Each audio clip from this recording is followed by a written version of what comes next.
자, 우리가 현재 행정조사 기본법을 하고 있습니다. 이 법률은 2013년도에 이제 20점짜리로 한번 나왔고요. 그때 행정조사의 기본 원칙 나왔고, 그 다음에 15년에 다시 또 20점짜리로 이제 사전 통지와 연기 신청에 대해서 나왔단 말이에요. 그러면 이제 행정조사 기본법은 우리가 연거푸 계속 나오는 거 보면 이제 중요한 법률로 지금 다뤄지고 있다는 거 알 수 있습니다. 네, 금년에는 또 어떤 부분에서 나올지 모르겠어요.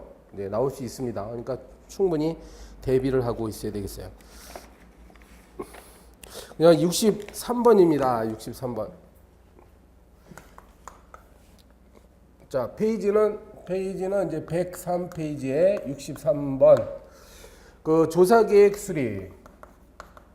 이제 행정기관이 행정조사를 하기 위해서 뭔가 처음에 계획이 필요하겠죠. 무작정 조사 나가는 것 아닙니다. 조사 계획을 이제 수립하고, 그 다음에 이제 조사 대상자를 또 선정을 해야 되겠죠. 선정 절차에 관해서도 법률에 규정이 있으니까 한번 보겠습니다.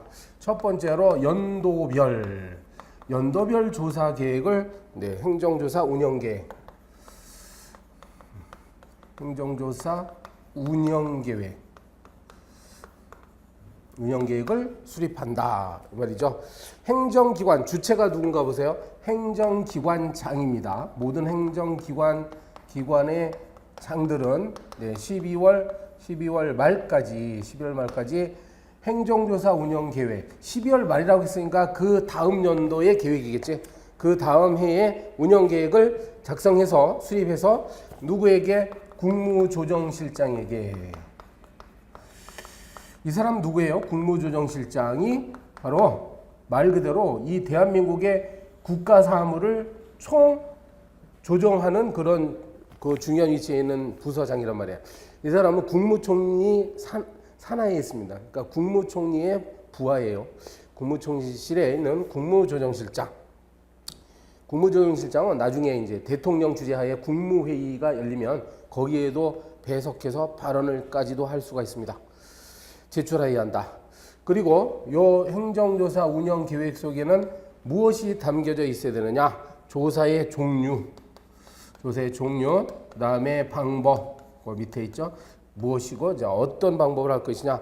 그리고 공동조사, 우리가 지난주에 했죠. 바로 지난 시간에 중복되는 여러 기관에 공통적으로 되어 있는 것은 공동조사해야 한다.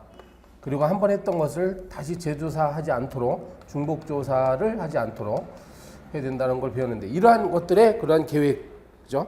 그 밖에 기타 사항이 포함되어 있어야 됩니다. 그리고 이제 국무조정실장은 여기에 대해서 실장은 이제 보완 요구를 할 수 있어요. 보완 요구. 딱 보니까 국무조정실장은 전체 국무를 통할하는 사람이기 때문에 이걸 보고 이제 혹시 여러 기관에서 들어온 자료를 읽다 보니까 이게 미흡하다라고 볼 수가 있잖아요. 이거 분명히 중복되는데 왜 똑같이 하느냐. 그래가지고 이제 보완 요구할 수 있고, 행정기관장은 여기에 보완 요구에 응해야 됩니다. 그러니까 보완을 해야 된다는 얘기야. 그렇죠. 그리고 이제 조사의 주기. 얼마마다 한 번씩 조사를 되냐. 지난주에도 얘기했지만 조사라는 것이 뭐 권력적 조사도 있고 비권력적 조사도 있는데, 설사 비권력적 조사를 할지라도 일단 조사 나가게 되면 국민들의 일정한 시간을 빼앗는 결과를 갖습니다. 그래서 가능한 한 조사받는 시민의 입장에서는 조사를 꺼리게 돼요. 그래서 이제 정기적으로 실시함을 원칙으로 합니다.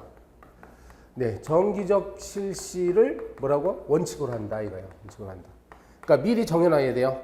그 행정조사 운영 계획 속에 보면 이러한 시기가 있겠지. 그래서 우리 행정기관은 매년도 3월 말, 뭐 반기별로 하겠다, 또는 분기별로 하겠다, 이런 식으로 미리 일정이 예정되어 있어야 됩니다.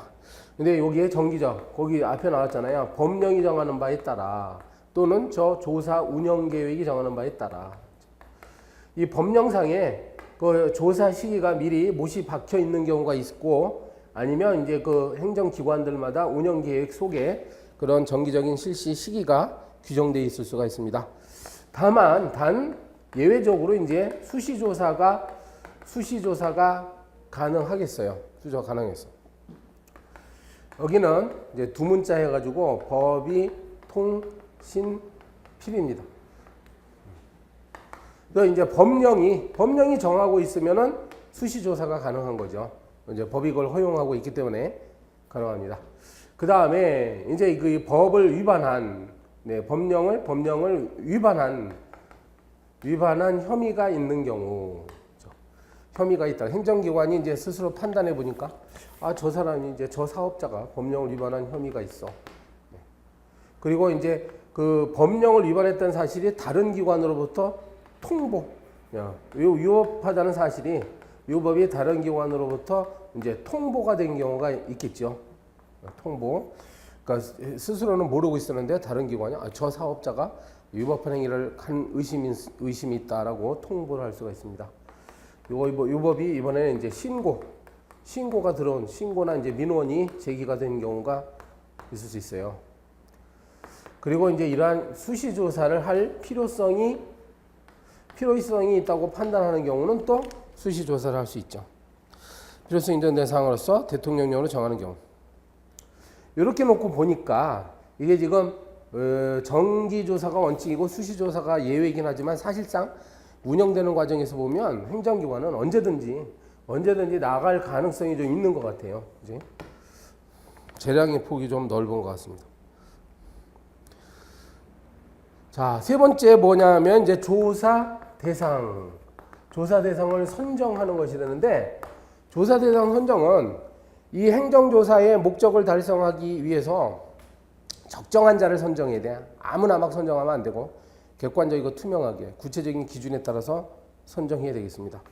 그러면 이제 거기 그 객관적 기준에 따라, 그러니까 거기 앞에 명백하단 말도 있죠. 네, 명백하고 객관적인 기준에 따라 조사 대상자를 선정한다고 했는데, 고려할 수 있는 요인이 뭐라고 되어 있습니까? 첫 번째 줄에 행정조사의 목적에 따라서, 그러니까 요 목적을 달성할 수 있는 기관을 선정해야 된다고요. 네. 그리고 이제 법령 준수의 실적.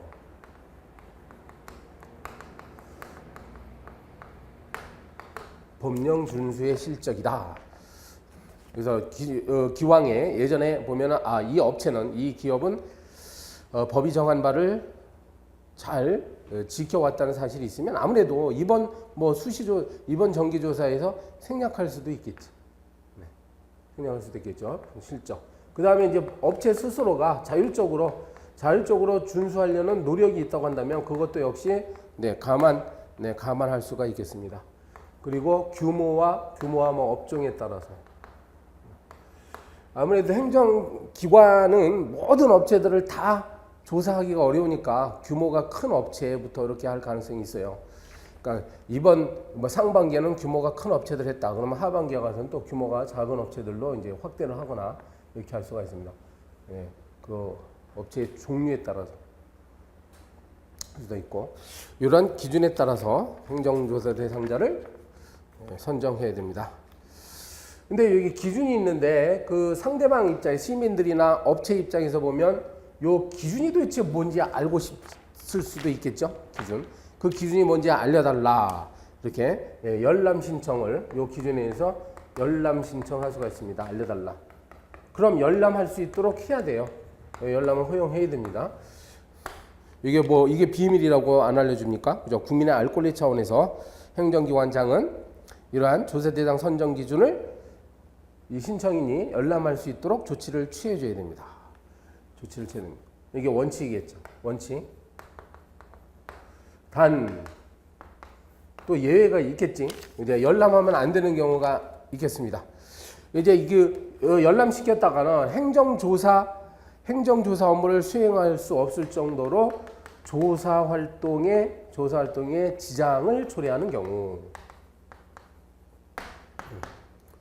좀 막연하긴 한데, 이제 조사 활동에 지장을 초래한다.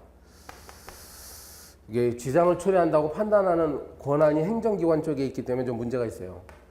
그 다음에 이제 내부 고발자 등 제3자에 대한 보호가 필요한 경우.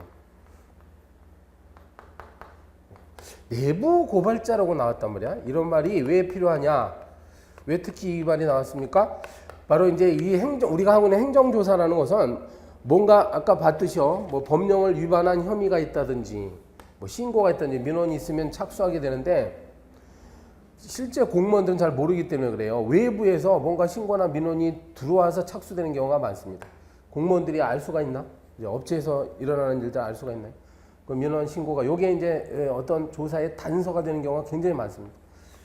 그러면 이 사람들의 개인 정보가 만약에 누설되는 경우에는 큰일 나죠. 이 개인의 정보가 아니더라도 이런 기준 자체가 누설되면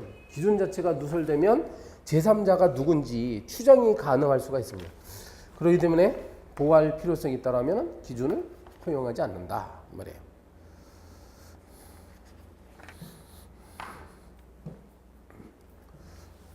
자, 조사 계획을 어떻게 수립하고 그다음에 조사 대상자를 선정하는지 이제 설명이 됐습니다.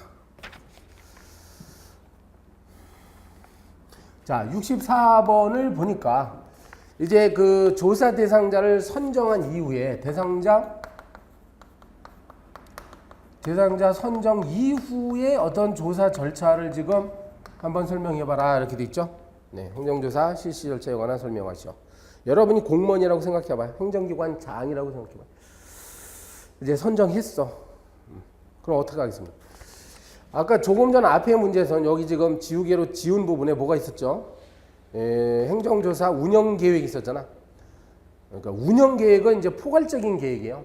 우리 기관이 1년 동안에 어떤 식으로 어떤 대상자들을 상대로 해서 어떤 목적으로 행정조사를 하겠다가 딱 있었는데 이제 구체적으로 그 목적에 맞는 조사 대상자를 선정했어. 그러면 이제 구체적인 계획이 들어가야죠. 그죠? 그래서 개별 조사 계획이라고 써있는 겁니다. 개별이에요. 개별. 그지? 개별 조사 계획.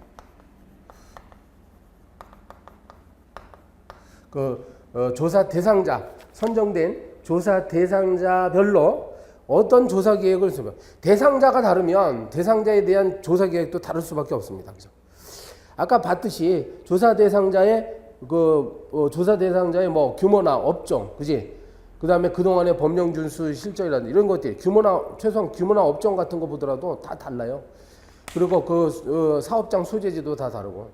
그러니까 개별적인 조사 계획 수립을 수립해야 되는데 이건 시점은 이제 통지하기 전이죠. 통지 전에.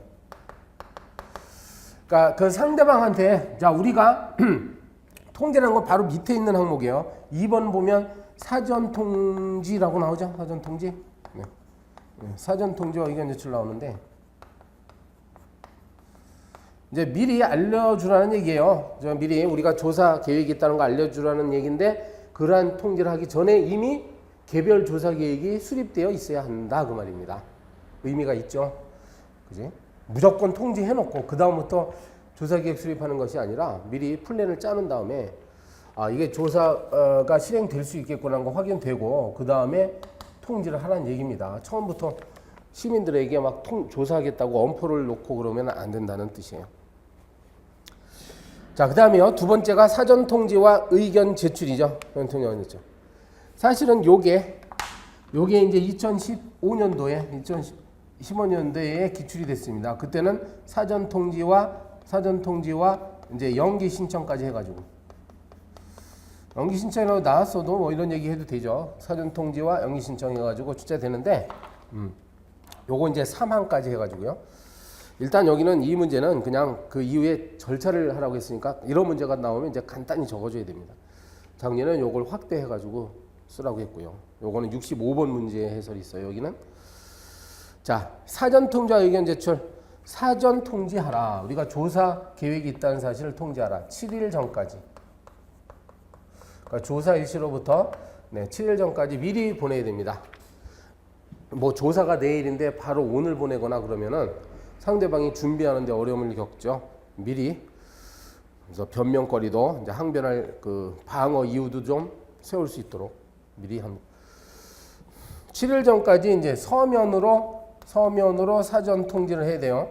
근데 이 서면의 종류가 우리가 바로 앞 시간에 했던 그 행정조사의 여러 가지 종류에 따라서 서면의 종류 자체가 달라지죠. 이게 현장 조사인 경우는 뭐 현장 출입 조사서 이런 것이 있고, 자료를 제출해라 그러면 자료 제출 요구서, 자료 제출 요구서, 뭐 출석 요구서, 보고 요구서 이렇게 많이 있죠. 거기 보시면 이게 이제 조사의 방법에 따라 보내는 서면의 종류가 달라집니다. 현장 출입 조사서, 자료 제출 요구서, 뭐 출석 요구서, 보고 요구서 이런 거. 이게 시험 문제 나올 때 대비해 가지고 여러분 서면 이런 명칭까지 좀 기억해 두실 필요가 있어요. 빨리빨리 쓸 수 있도록. 서면으로 통제됩니다. 그러면 이제 이 사전 통제 받았으니까 그 대상자 상대방은 여기에 대해서 사전 통제 받은 사항에 대해서 의견 제출을 할 수 있다. 라고 하는 거죠. 의견 제출할 수 있다. 의견 제출하는데 뭐 제약은 없겠습니다. 이제 국민이 하고 싶은 말이 있으면 하는 거죠. 이게 지금 이 행정조사가 적절치 않다. 행정조사가 지금 이유가 없는 것 같다. 뭐 이런 식으로 의견 제출할 수 있습니다. 더군다나 이제 조사의 연기 신청까지도 할 수 있다. 조사의 연기 신청. 이렇게 이 서면을 출석 요구서 등을 받은 자가, 통지받은 자가 천재지변이나 그 밖에 대통령령으로 정하는 사유. 지금 천재지변, 갑자기 홍수가 나서 우리 사업체가 막 물에 잠겨 버렸단 말이야. 지금 난리가 났어요. 지금 그 판에 행정조사가 문제예요. 그죠? 행정적이나 천재지변이나 그 밖에 대통령령으로 정하는 사유가 있는 경우에는 그래서 이 행정조사를 받을 수 없다. 그럴 때는 연기 신청할 수가 있습니다. 행정조사를 연기해 줄 것을 요청할 수 있습니다. 천재지변은 알겠는데 대통령령으로 정하는 사유. 이게 뭐냐면 요거는 여기다가 안 써놨는데요. 저 뒤쪽에 가면 있습니다. 대통령령으로 정하는 사유는요. 우리 교재 106페이지로 한번 가시면 106페이지 위쪽에 대통령령으로 정하는 사유 이렇게 돼 있어요. 그래서 이거는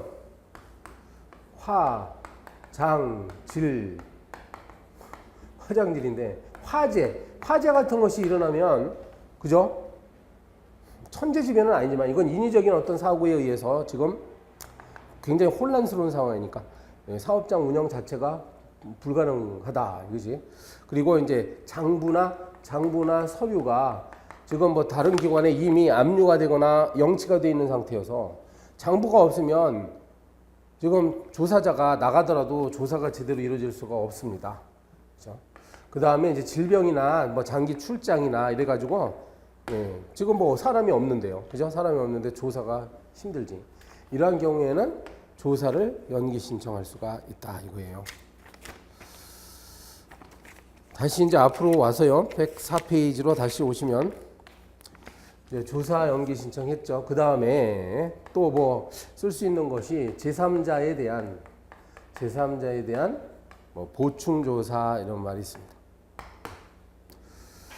자, 요건은요. 제3자라고 있어. 처음에 개별 조사 계획에서 선정됐던 그 대상자가 아니라 그러니까 조사하는 과정에서 보니까 제3자도 조사할 필요가 있을 수가 있습니다. 그죠? 그래서 요건은 첫째로 이제 이 조사 대상자에 대한 조사만으로는 행정조사의 목적을 달성할 수 없구나. 이거죠. 목적 달성이 불가능하거나 또는 조사 대상이 되는 행위에 대한 사실 여부 등을 입증하는데 과도한 비용 등이 든다. 그러니까 제3자에 대한 보충 조사가 없으면 이 행정 조사하는데 너무 많은 비용이 드는 경우로서 그렇죠? 네. 그죠? 지금 AND입니다. AND. 그죠? 여기에 일단 해당해야 돼요. 근데 여기는 또 또는이에요. 이런 게 참 여러분 어려운데. 지금 목적 달성에 불가능하거나 그죠? 여기만 해당되면 되는 거야. 과도한 비용이 들지 않아도 돼요. 목적 달성이 어렵거나 또는 이게 아니더라도 과도한 비용이 들거나 그래서 이 두 가지 중에 하나를 충족하면 됩니다. 일단.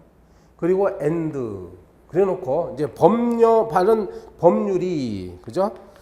다른 다른 법률에서 제3자에 대한 보충조사가 허용이 되는 경우 또는 여기 또는 뭐하죠? 그 다음에 그 제3자가 뭐야? 동의를 하는 경우 법률이 허용하거나 제3자가 동의를 하는 경우 구조를 잘 아시겠어요? 그러니까 일단 요건이 두 가지가 있는데 각각은 이제 다시 두 가지씩 이루어졌어. 근데 그 두 가지 중에 하나씩만 충족하면 됩니다. 그러니까 이런 경우지. 목적 달성이 불가능한데 제3자가 동의하거나 아니면 과도한 비용이 드는데 제3자가 동의하거나 또는 과도한 비용이 드는데 다른 법률 허용하거나 아시겠어요? 이렇게 됩니다. 그러면 이제 제3자에 대한 보충조사가 가능합니다.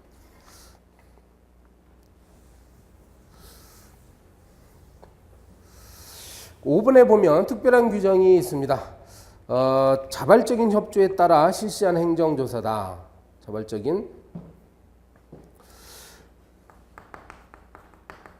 자발적 협조.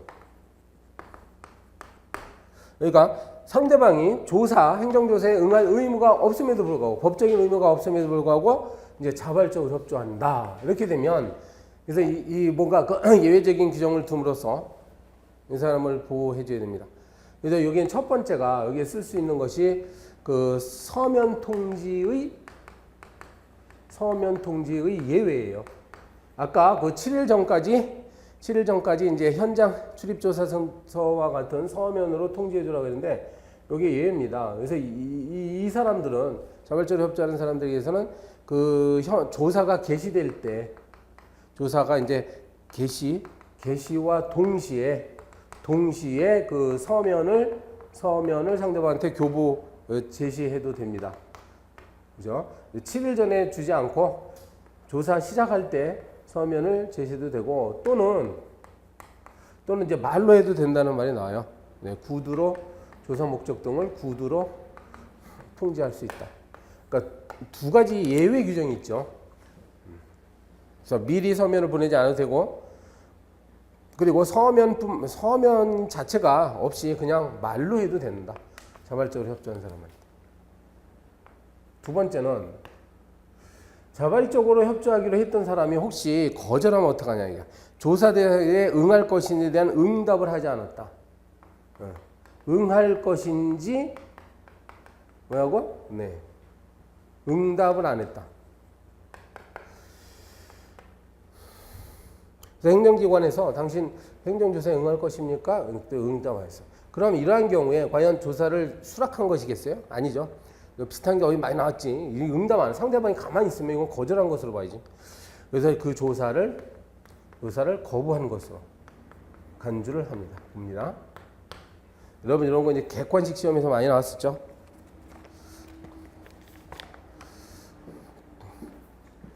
자, 6번으로 가서 계속 이제 참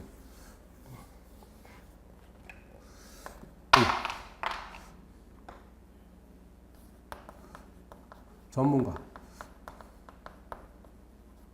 이제 만약에 내가 이제 행정조사의 조사 대상자야. 근데 내가 상대할 사람들은 공무원이죠. 공무원들은 이 분야에 있어서 이 업무에 있어서 굉장히 소상히 알고 있을 가능성이 있어.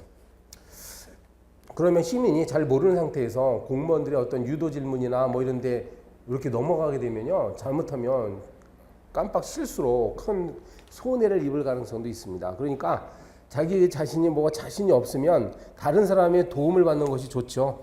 그래서 조사 대상자는 요 법률이나 뭐 회계와 관련하여 이제 전문 지식이 있는 전문가. 누구였어요? 뭐 세무사나 회계사나 변호사, 법무사 이런 사람들로 관계 전문가로 하여금 행정조사를 받는 과정에서 입회할 수 있게 하거나 그러니까 같이 대동해서 조사를 받는 거죠. 입회하거나 아니면 의견을 진술하게 할 수 있다. 하게 할 수 있다의 주체가 누구라고? 대상자예요. 조사 대상자는 이들로 하여금 그 조사 현장에서 입회하거나 아니면 의견을 진술하게 할 수 있다. 조사 대상자가 도움을 받는다는 얘기지. 녹음 녹화할 수 있다. 누가 하느냐? 지금 나중에 혹시 조사 과정에서 있었을 어떤 불미스러운 일이나 아니면 서로 뭐 증명 책임이 불거졌을 때 그 명확하게 하기 위해서 증거 사실을 남길 필요가 있으면 녹음 녹화할 수 있습니다. 요 조사 대상자나 조사자 양쪽 모두 가능해요. 그러니까 대사자나 조사자는 조사원이라고 하는군요. 네, 조사하는 사람은 조사 과정을 방해하지 않는 범위 내에서 이 조사 과정 전체나 일부를 녹음이나 녹화할 수가 있습니다. 그래서 녹음 녹화를 어느 범위에서 할 것인가는 이제 상호 협의해서 그 범위를 정한다. 추가 조사. 이제 조사가 끝나는데 조사원이 쭉 결과를 검토해 보니까 이거 좀 조사가 미진한 부분이 있어. 중요한 상황임에도 불구하고 누락했거나 이런 경우가 있죠. 그래서 추가 조사가 필요하다라고 한다면 상대방한테 알려야죠. 이제 통상 상대방한테 이제 통보를 해야 되는데 서면이나 말로써 통보하면 됩니다. 우리가 더 하나 추가적으로 조사할 것이 있습니다. 라고. 근데 이때 통보할 때 여기에 이제 들어갈 내용은 뭐야? 추가 조사의 필요성 있지? 왜 우리가 추가 조사를 해야 되는지, 그리고 필요성과 그 추가 조사하게 되는 내용, 무엇을 조사하는지에 대해서 상대방한테 통보해야 돼요. 통보의 정신, 통보의 원칙이라는 건 아까 우리 처음에 사전에 7일 전에 통보한다는 내용하고 똑같죠. 미리 상대방한테 알려주라는 거야. 추가 조사도 마찬가지입니다. 추가 조사라고 예외 없이 사전에 통보해야 돼요, 미리. 근데 이제 조사가 끝났어요. 그죠? 네, 조사가 끝났어. 조사 결과. 이 조사 결과가 확정이 되면 이것도 통지합니다. 네, 결과 확정일로부터 결과 확정일에서 7일 이내에 그 조사 대상자에게 알려줘야 됩니다. 네, 여기도 7일이 나왔죠. 상대방에게 사전에 통지하는 것도 7일. 네, 이것도 7일. 이렇게 됐습니다.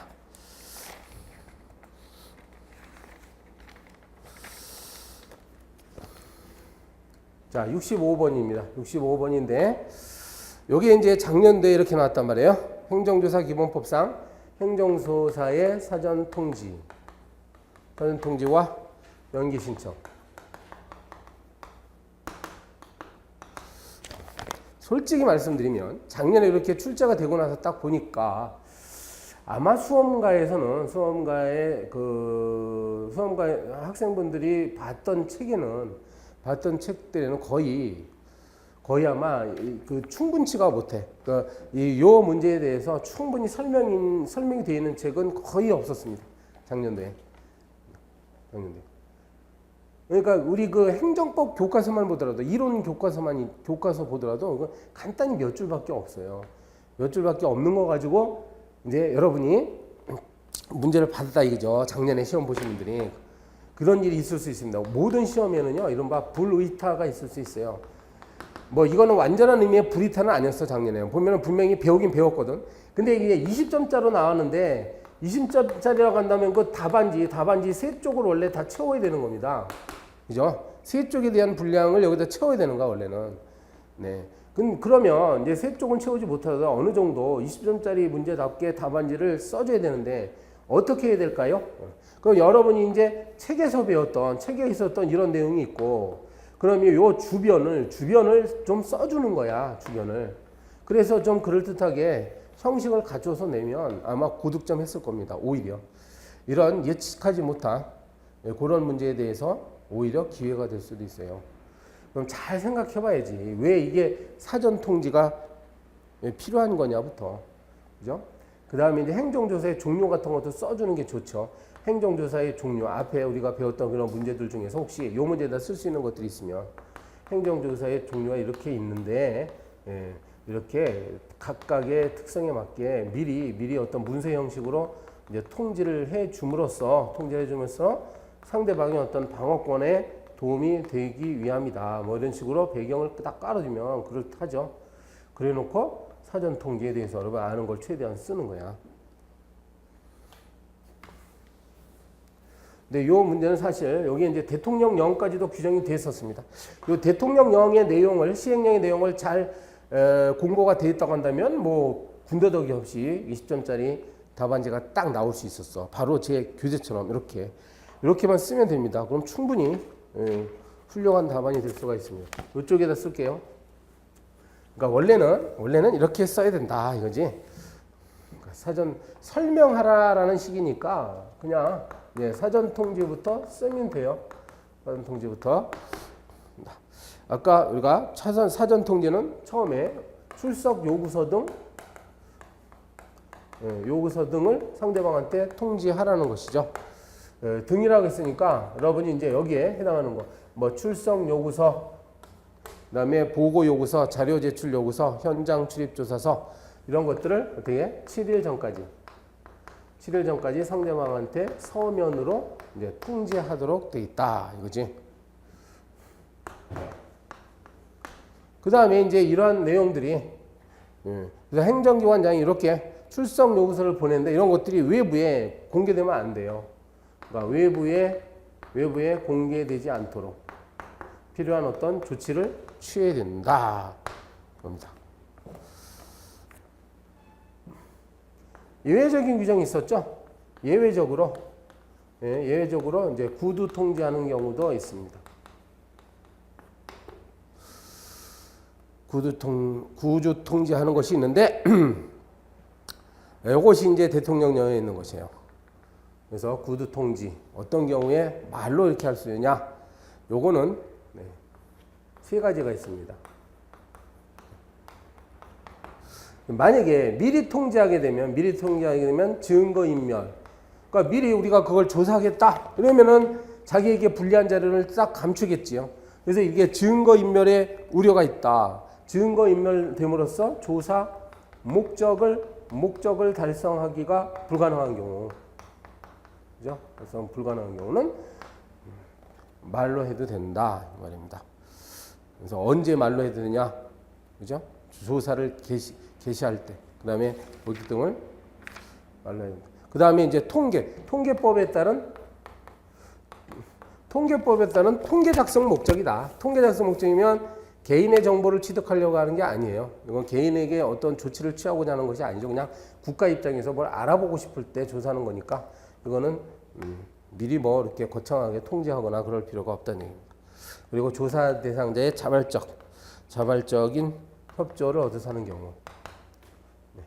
이러한 경우에는 어떻게 하냐? 두 가지가 있다고 했죠. 그래서 개시와 동시에 서면을 주거나, 그죠? 구두통지 등 여러 제목을 이렇게 해야 되겠다. 요거는 이제 구두통지는 아니죠. 등자가 빠졌네요. 여러분 제목에. 개시와 동시에 서면을 주거나 아니면 구두로 통지하거나. 그리고 이제 두 번째 주제가 조사의 연기 신청인데 연기 신청.